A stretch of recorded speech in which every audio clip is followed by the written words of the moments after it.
How much action they had in 52?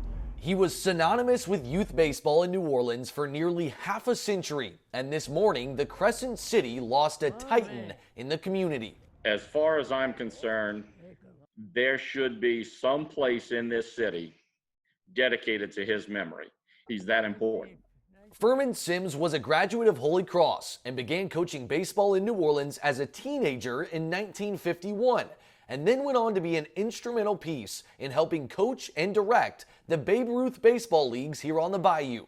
Starting in 1955, Sims was a volunteer coach for 35 years within the New Orleans Recreation Department at Buddy Friend Playground in the 9th Ward, and due to his efforts, the league expanded to 34 teams. You're telling me you're the best second baseman in Buddy Friends in history? In 1952. He also coached some of the greatest ball players to ever hail from NOLA, guys like Rusty Staub and Will Clark. Doug Morrow, who is the Saints press box announcer, was nice enough to join me today to talk about the man he considers a second father. And one of the greatest qualities he will tell you Sims had was that he was all class. I'll tell you the greatest quote that I ever heard someone say about Firmin happened in Jamestown, New York at the Babe Ruth World Series in 1985. Ron Tellefson was the director of Babe Ruth baseball. His exact words: Firmin wins as graciously as he loses.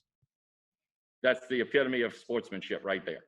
But it wasn't often that Firmin lost. He was a bona fide winner. His remarkable coaching career featured a record of 372 wins to just 87 losses. I can't tell you how much good times that was. Including 5 Babe Ruth World Series championships.